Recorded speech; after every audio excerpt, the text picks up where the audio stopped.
Hey, intro, so pardon for the delay. So this is part 2 of chapter 4's lecture. Again, chapter 4 is on society and social interaction. Okay, just a quick review before we move on and finish the actual textbook. Okay, in chapter 1, we went over an introduction to sociology. In that textbook, we went over the sociological imagination. We went over what sociology is. Okay, when it comes to the sociological imagination, I actually need you to use it for the remainder of this class. Okay, don't look at things only, so I'm not saying don't look at them from your perspective, but don't look at them only from your perspective.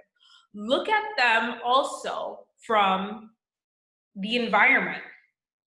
Okay, so when it comes to things such, and I gave this example a while back, but when factories shut down in the United States, okay, or move overseas, look at what those factories do to the communities that they left. Okay, look at Lawrence, Massachusetts. And I use Lawrence, Massachusetts because I teach in Lawrence, Massachusetts, but also I know a bit of the history of Lawrence, Massachusetts. Okay, so when you have factories that shut down, okay, they don't just shut down and leave everything like, oh, everything's okay.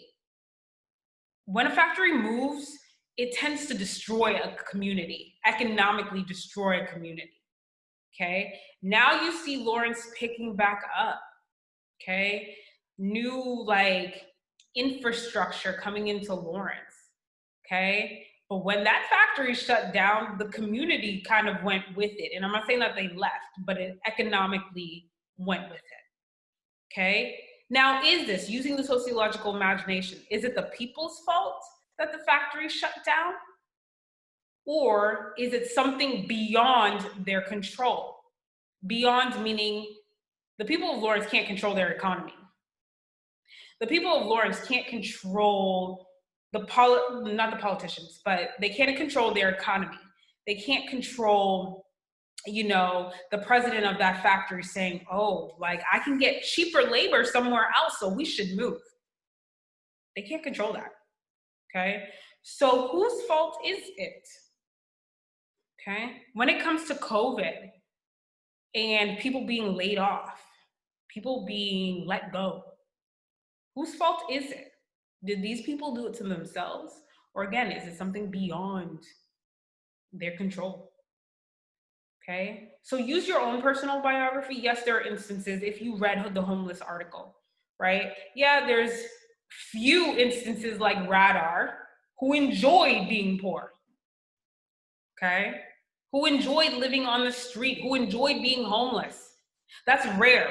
Now, I don't know anyone who wants to be homeless, especially not today in 2020. Okay? If we were like Radar, that would be a personal issue.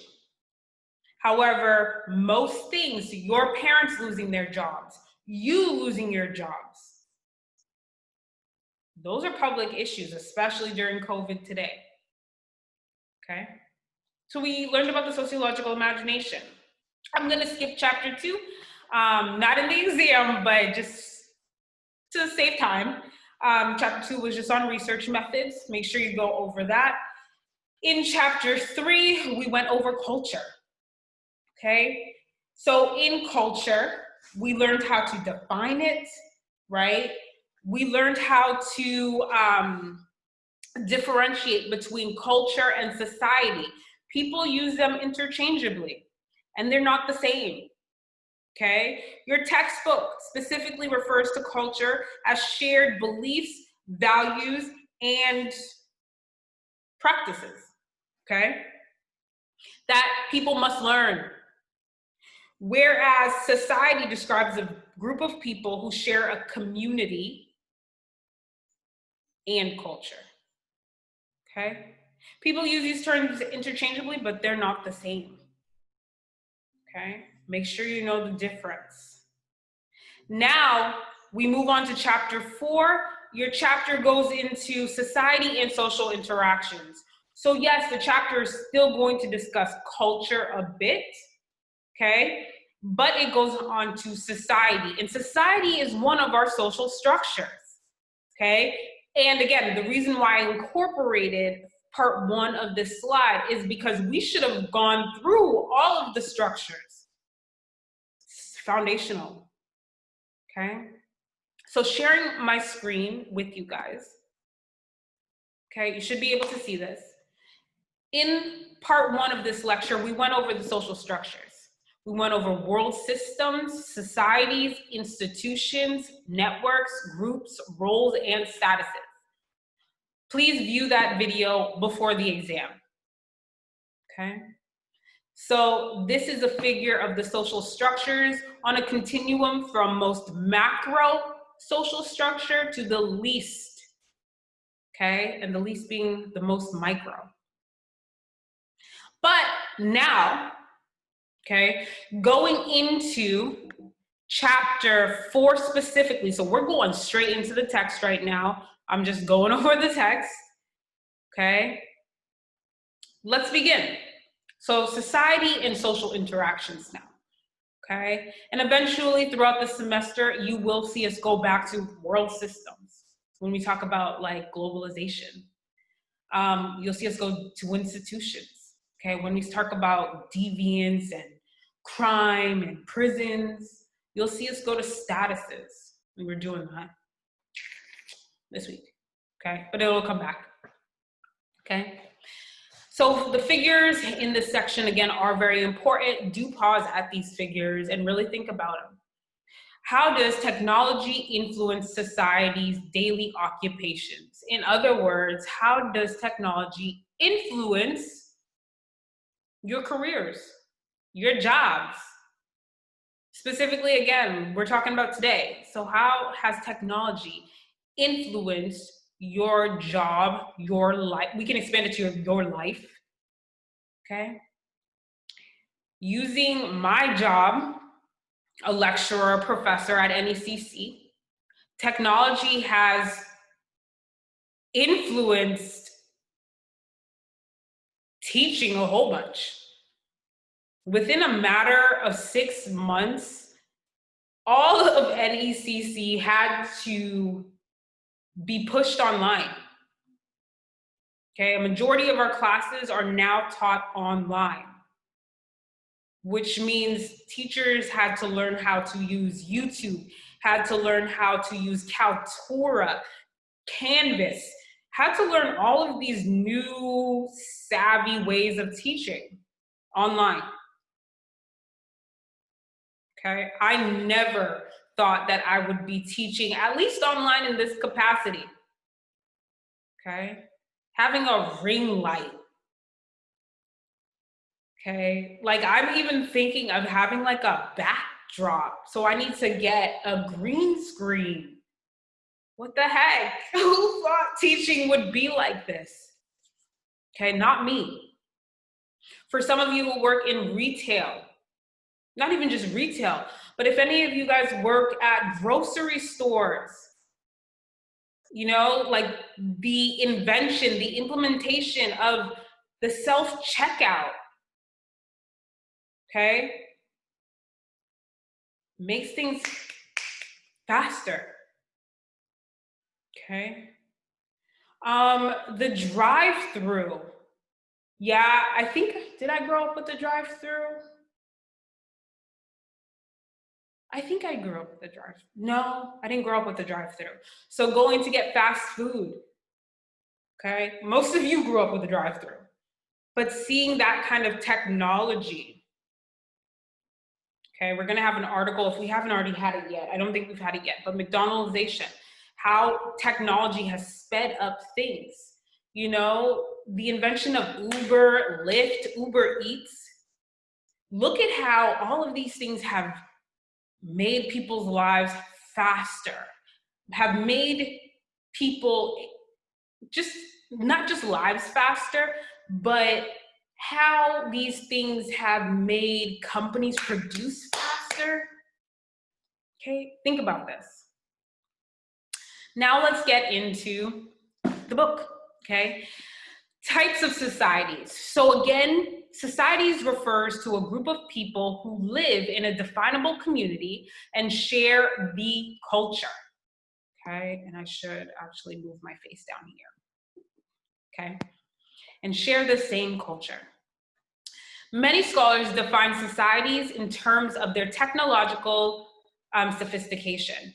This distinction is important because we as sociologists generally classify societies along the spectrum of their level of industrialization.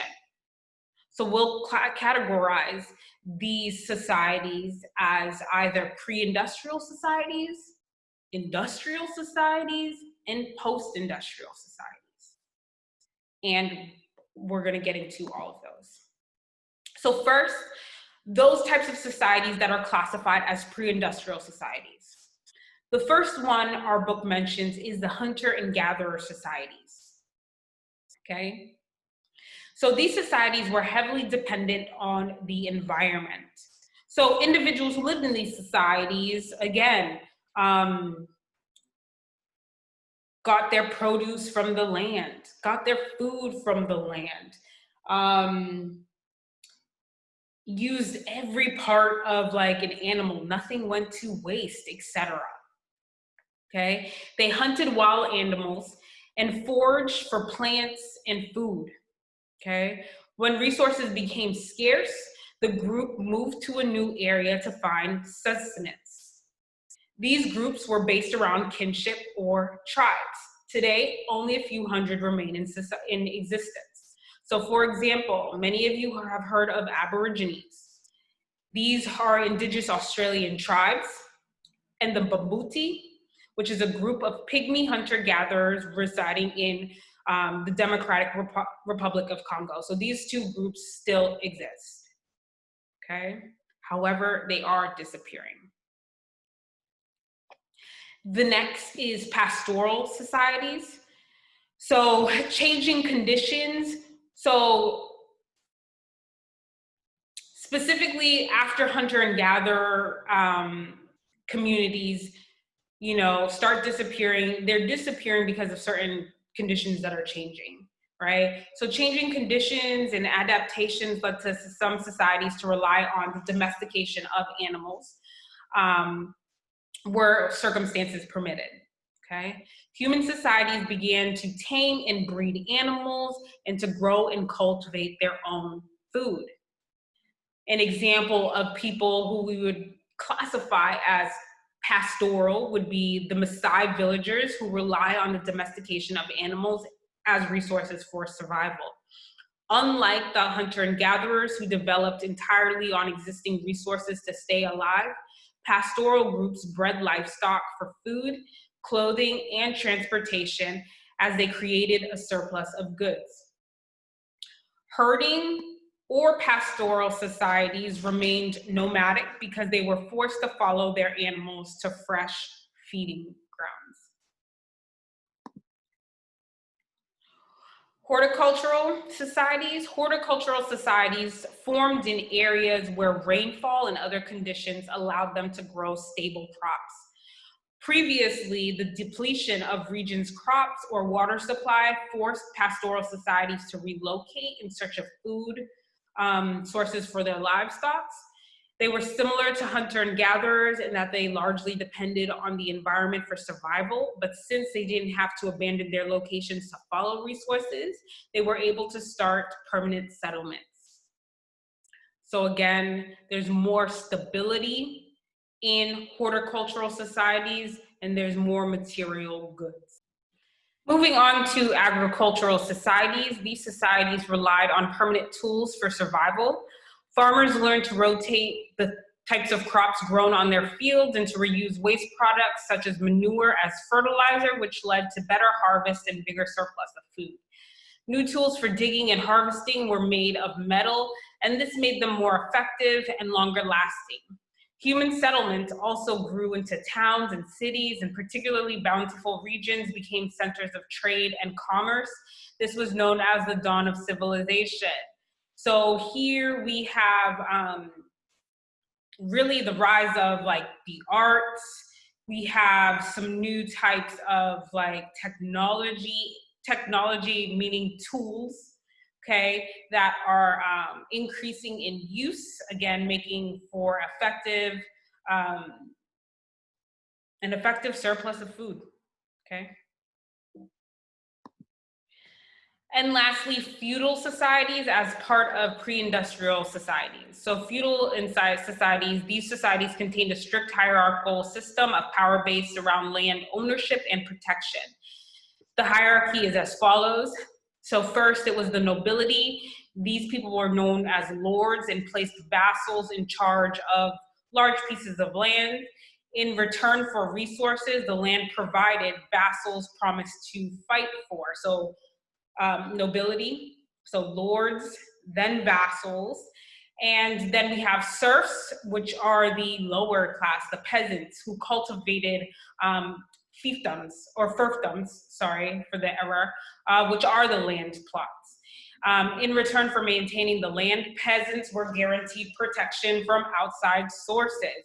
So nobility, the vassals, and then the serfs, okay? Ultimately, the social and economic system of feudalism failed and was replaced by capitalism and technological advances of the industrial era. And our next classification is industrial societies. So industrial societies are fueled by the Industrial Revolution.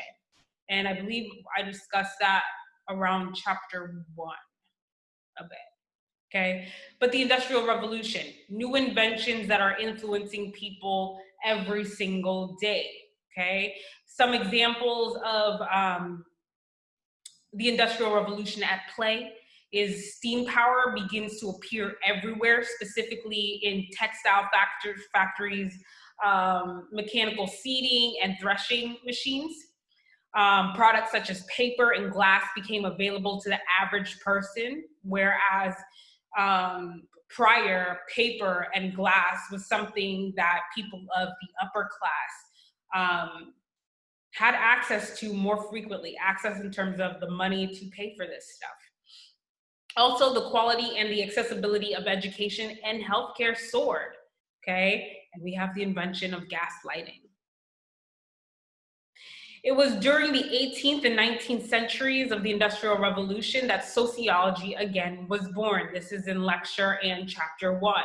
Life was changing quickly. So the Industrial Revolution is happening. The dawn of the era, the Enlightenment is happening at this time. You know, migration is happening. People are moving into areas that they once weren't living in. Okay, and how do we talk about all of these changes? How can we explain all of these changes? And it's through sociology, okay? Social scientists emerged to study the relationship between the individual members of society and society as a whole. Here we have a picture of John D. Rockefeller, who is the co-founder of the Standard Oil Company. He came from a remarkable family of salesmen and manual laborers. By the death at the age of 98, he was worth $1.4 billion. In industrial societies, business owners such as Rockefeller hold the majority of power. The Rockefellers today, do they still own a majority of power? Is their general wealth still out there? Is their lineage still out there? And it is, okay? And I would say this is old money. When we get to talking about class, the Rockefellers are old money, and there's a difference between old money and new money, okay? So the industrial societies, again, it's just, how do I describe it? How does your book describe it? It's this era where there's just a boom of technology. Okay, a boom of new types of tools, etc. So we don't have necessarily types of societies within it. It just happened, okay? But post-industrial societies, this is known as the information societies, sometimes also known as post and digital societies.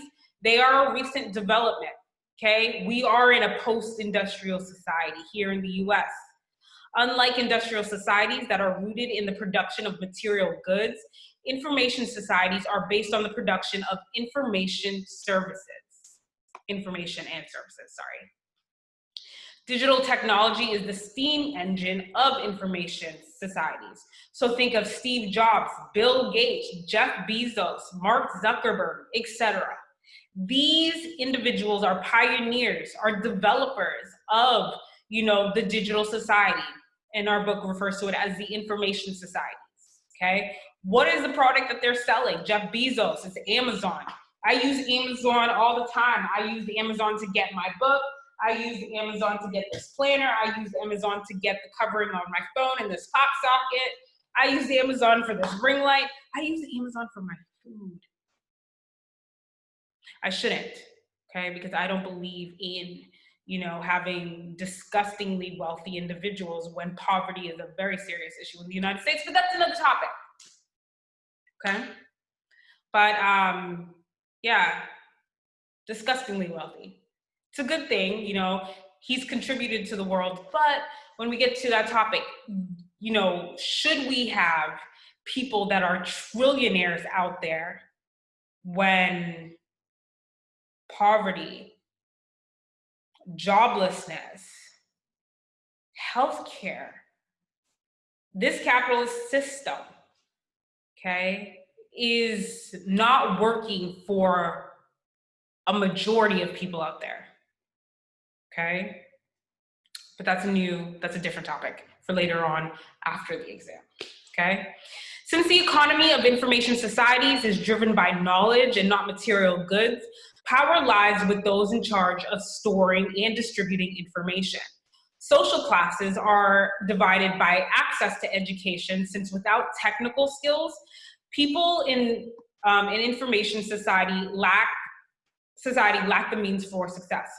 And I'm going to say here that NECC sees that clearly. NECC is one of the few colleges that really sees how the information society is divided by social class.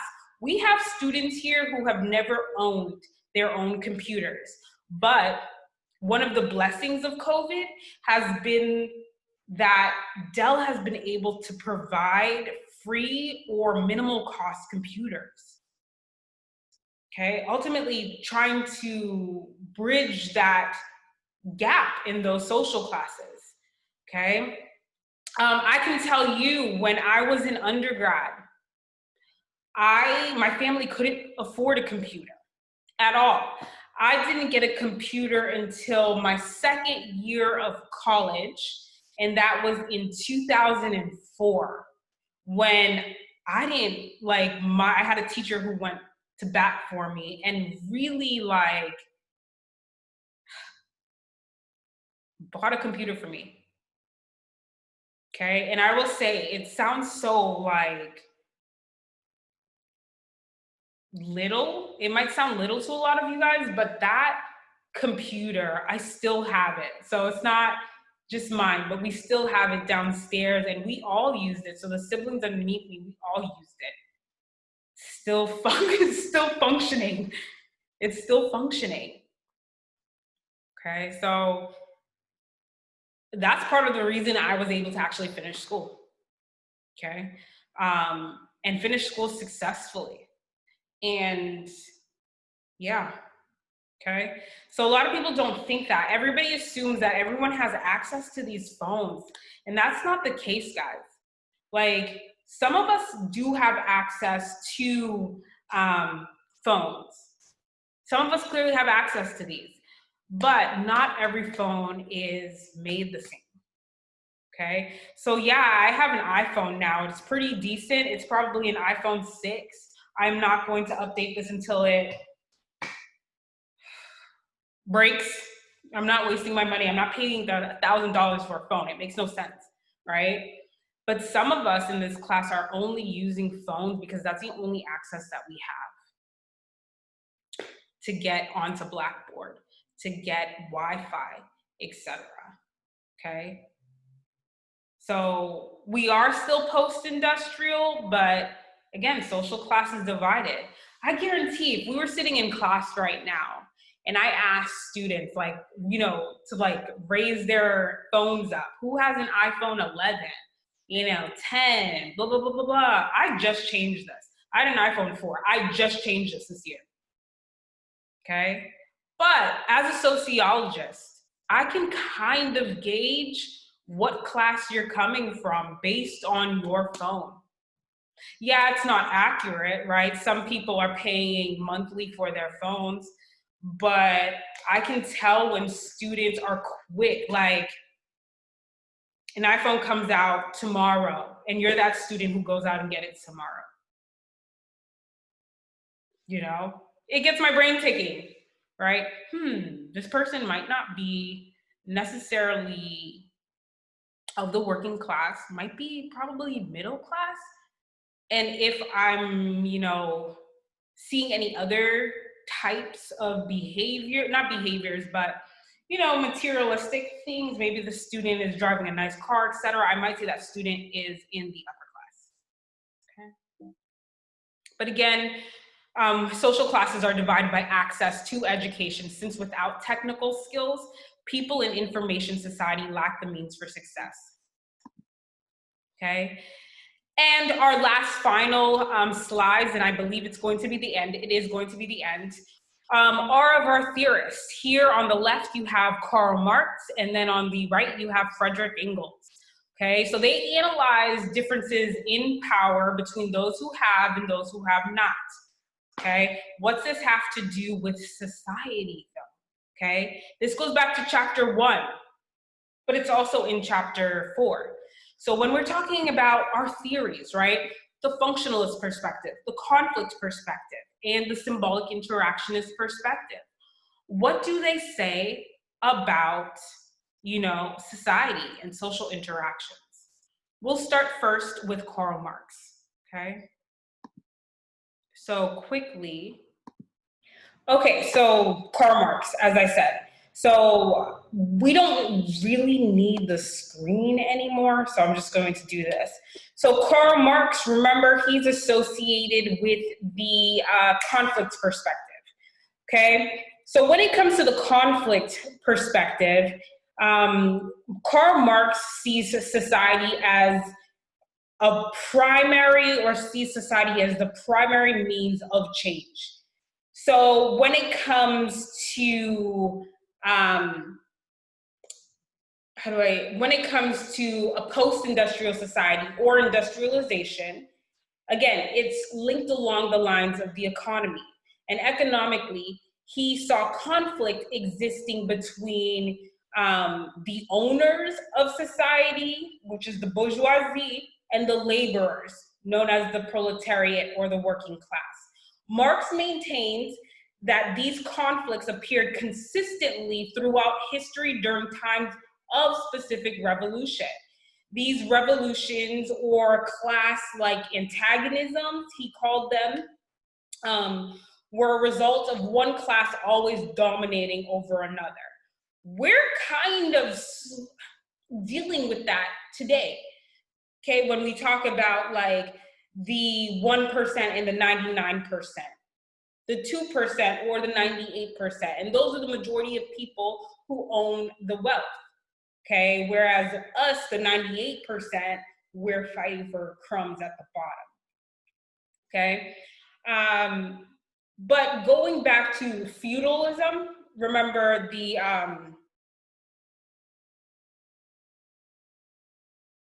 was it post? Not post, pre? Just go back to feudalism at the beginning, not that at the beginning, but at the end of our pre-industrial society, okay?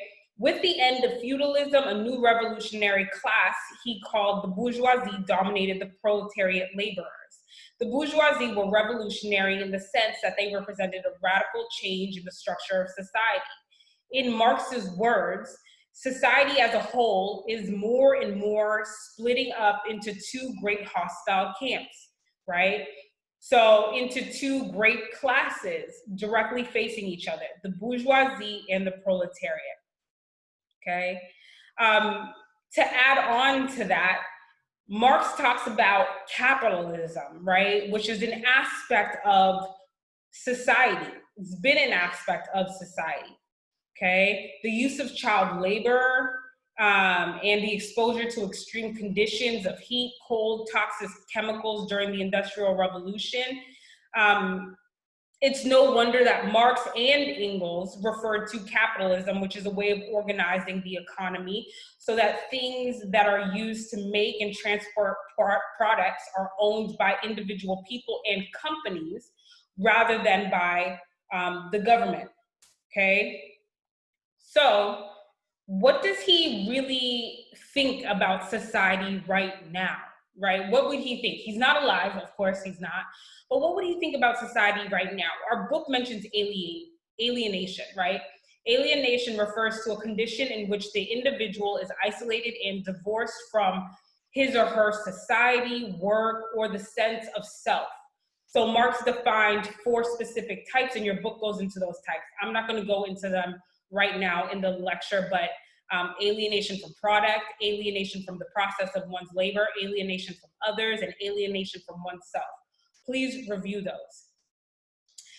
Taken as a whole, then alienation is, in modern society, means that an individual has no control over his or her life, okay? Even in feudal societies, a person controlled the manner of his or her labor as to when and how it was carried out. However, in a society like this today, okay, do we?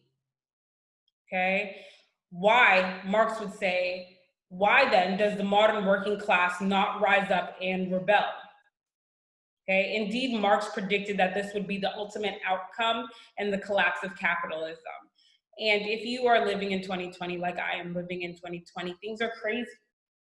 And I thought I heard something. Things are crazy, right? Especially when it comes to the economy, okay?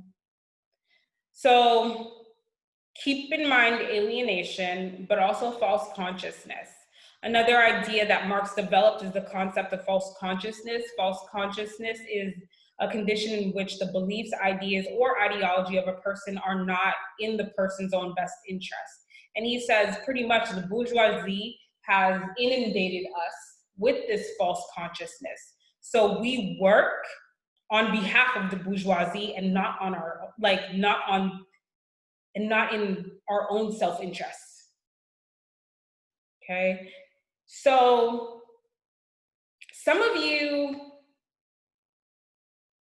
lot of you are young, so I don't know if you guys are all working, but your parents are working. I would love to know, maybe I'll save that for a flip grid. Okay? So in order for society to overcome ultimately a false consciousness, Marx proposed that it be replaced with class consciousness, which is the awareness of one's own rank in society. Instead of existing as a class in itself, the proletariat must become a class for itself, okay, in order to produce social change, okay? It sounds a lot like,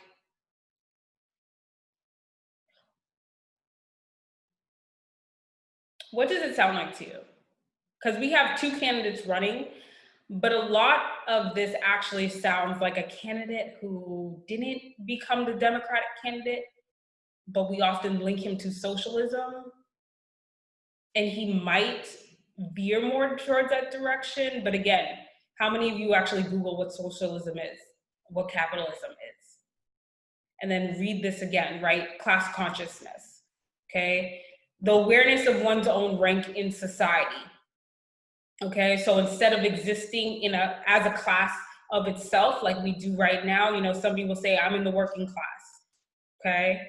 Instead, the proletariat with this class consciousness, if we could get there, would be a class for itself, okay? Where we're not dealing with the false consciousness, okay? It kind of works like a union. Okay. But let me sum it all up quickly. When it comes to Karl Marx, Karl Marx would say and you should do this with every single theorist. What would Karl Marx or a conflict theorist say about society, right? Society is controlled by the bourgeoisie, by those who have, not by those who have not, okay? Not by the proletariat, not by you and I.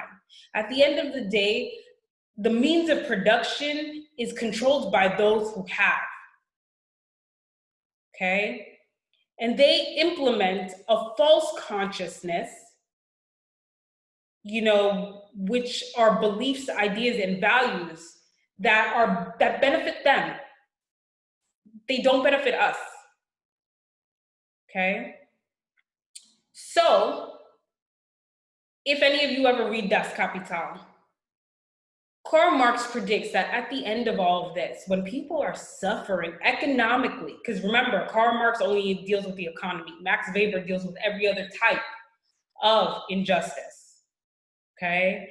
At the end of the day, when people really get upset, when they're bringing home paychecks and those paychecks can't pay the bills, can't pay the rent, can't buy food, can't pay insurance, can't even afford healthcare, people will rise up. People will get really mad and take to the streets. We've seen an example of this, Occupy Wall Street. Will we see an example of this if people don't get their next stimuli checks? I'm fortunate enough to not need it. But I know that there are plenty of students out there right now, because I've spoken to them, right, who are very hungry, okay, who are houseless. When society gets mad enough and sees the injustice economically, because these people are houseless, they're homeless, not by something that they did, okay, but by something that has happened that is beyond their control, that has nothing to do with them. People will rise up, people will take to the streets, and again, people might burn things down. People might flip things over. People might steal. People might kill. It's wrong, but when this stuff happens, it's due to, and again, it's Karl Marx, it's due to economic injustice. Now, Max Weber deals with everything else. So Max Weber says, the economy isn't necessarily the base of everything. Go back to lecture 1 if you don't understand what I'm saying. Weber will say that, sometimes race affects people or groups of people more than the economy. Sometimes their gender or sex affects them more than the economy. When I say more, sometimes your race will dictate your pay. Sometimes your sex will dictate whether or not you are employed or get a job, okay? So Weber is going to say, when people get mad, I agree with you, Marx, but again, the economy isn't everything. When people get mad, they will also take to the street, but because of these injustices. So when you see protests such as Black Lives Matter, right? People are fighting for, the right of being treated fairly and equally as everyone. Again, if you don't know what Black Lives Matter means, please look it up, because it doesn't mean that all other lives don't matter. Okay? It doesn't mean that. Okay? We are all in college. We can all read. So please Google. Doesn't mean that all lives don't matter. It means that Black lives are disproportionately affected by or in the criminal justice system, in healthcare, it's not just crime, right? In education, please Google it, okay? When it comes to women's issues, right? Women, and it might not just be women, right? But people of different gender identities. If you treat them unfairly, Weber would say, they will take to the streets, okay? So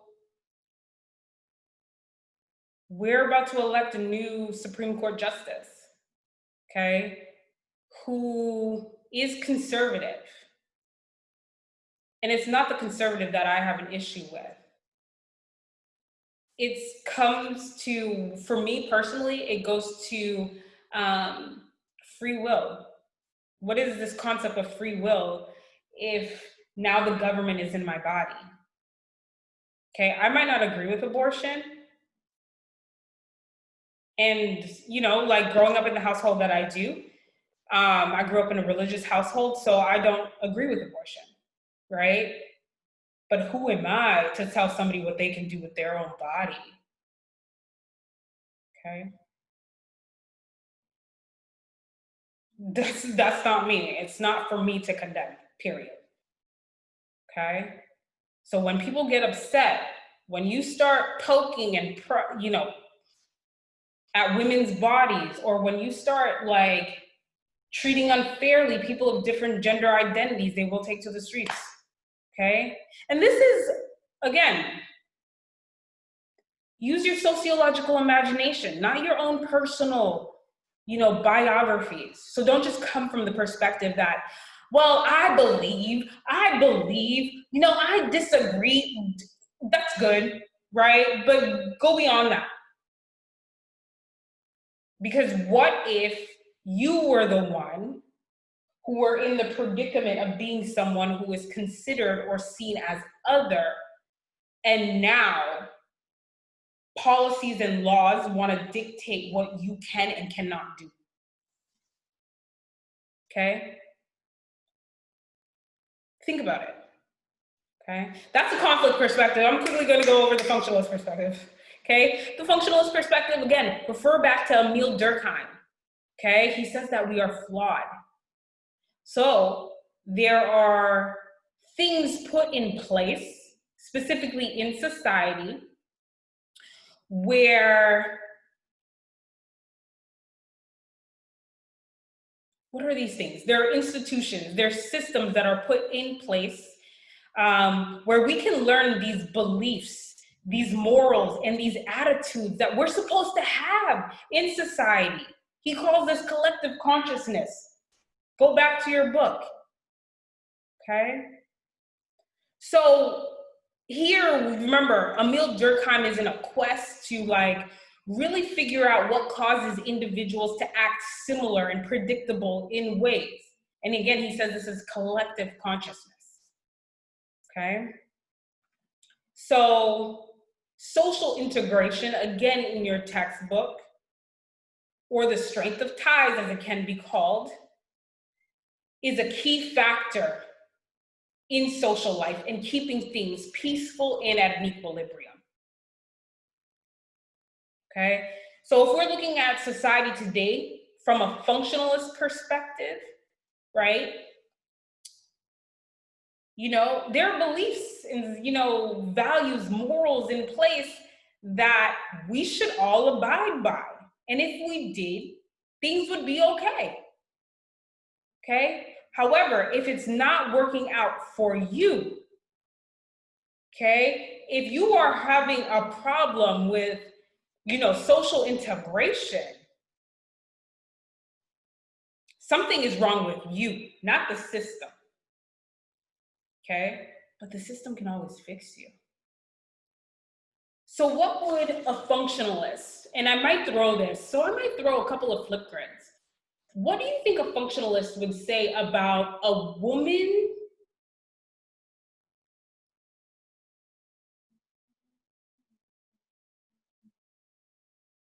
who is, maybe I shouldn't use this example. Okay.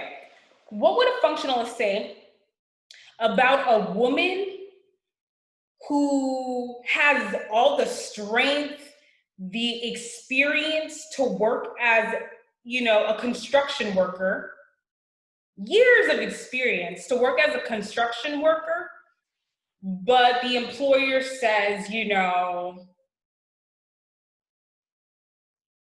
I don't think you'd be a good fit in this environment. It's all male. So I'm not going to employ you because You know how men are. What do you think a functionalist would say? Pause for a second. Okay. The functionalist would actually agree. Okay. And it goes back to like this kind of nature nurture idea. Men were born with these bodies, women were born with these bodies. So of course, women work at home. They should be secretaries, they should be teachers. Men go out into the field. They do the laborious work, etc. Okay? So functionalists might be like, slow your roll, honey. Like, why don't you become a teacher? Okay? Sounds messed up, doesn't it? Okay? So there are some aspects of functionalism that I do agree with. If you do the crime, you pay the time. I agree with that. Okay? But we don't live in a utopian society. So, the time isn't always given fairly. That's when it's messed up. So, if a functionalist can say that about gender, imagine what a functionalist could say about race. Imagine what a functionalist could say about, people who identify as lesbian or gay. Imagine what a functionalist would say about somebody who's disabled. Okay, and we've had examples of this functional way of thinking out there in 2020 blatant in our face.